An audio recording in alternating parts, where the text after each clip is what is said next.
away from them. He'd walk, give the knee another workout. The bourbon had loosened it up. He crossed 88th and started downtown, sticking to the west side of the street. He lengthened his stride, made a conscious effort not to limp. He remembered walking this beat, right out of the academy. That was when he had started drinking at Elaine's, when he was a rookie in the 19th precinct on his way home after walking his tour. He walked it now. A cop doesn't walk down the street like anybody else, he reflected. Automatically, he checked every doorway as he swung down 2nd Avenue, ignoring the pain, leaning on the bourbon. He had to prevent himself from trying the locks. Across the street, half a dozen guys spilled out of a yuppie bar, 2 of them mouthing off at each other, the others watching. 10 years ago, he'd have broken it up. He would have now, but it didn't look like it would last long. The 2 guys turned away from each other, hurling insults. Neither was willing to throw the first punch. At 86th Street, 2 hookers were working the traffic. He'd have ignored them on his beat. He ignored them now. He remembered when 86th was Germantown, when the smell of sauerbraten wafted from every 3rd doorway. Somewhere along here there had been a place called the Gay Vienna that served Kalbshaxe, a veal shank that looked like a gigantic drumstick. The place had had a zither player, the only one he'd ever heard. He'd liked it. He'd lived over on 83rd between York and East End, had a Hungarian landlady who made him goulash. She'd put weight on him, too much weight, and it had stuck. He'd lost it now, 5 weeks on hospital food. He was down to 180, and at 6'2", he looked slender. He vowed not to gain it back. He couldn't afford the alterations. Stone rubbed his neck. An hour in one of Elaine's hard, armless chairs, leaning on the table, always made his neck and shoulders tight.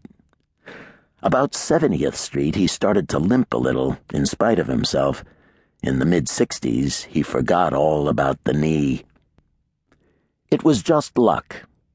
He was rolling his head around, trying to loosen the neck muscles, and he happened to be looking up when he saw her. She was free-falling, spread-eagled, like a skydiver, only she didn't have a parachute. Con Edison was digging a big hole 20 yards ahead, and they had a generator going so he could barely hear the scream. Time slowed down. He considered whether it was some sort of stunt and rejected the notion. He thought she would go into the Con Ed hole, but she didn't. Instead, she met the earth, literally, on the big pile of dirt the workmen had thrown up.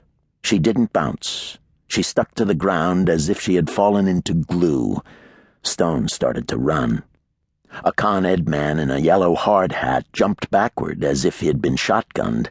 Stone could see the terrified expression on his face as he approached. The man recovered before Stone got there, reached down, and gingerly turned the woman onto her back. Her eyes were open. Stone knew her. There was black dirt on her face, and her red hair was wild, but he knew her. Shit, the whole city knew her. More than half the population, all the men and some of the women wanted to fuck her.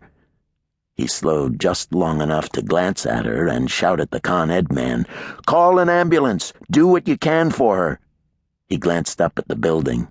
Flush windows, none open. A terrace up top. He sprinted past the scene, turned the corner of the white brick 1960s apartment building, and ran into the lobby. An elderly, uniformed doorman was sound asleep in a chair, tilted back against the wall. "Hey!" Stone shouted, and the man was wide awake and on his feet. The move looked practiced. Stone shoved his badge in the old man's face. "Police! What apartment has a terrace on the 2nd Avenue side?" 12A, the penthouse, the doorman said.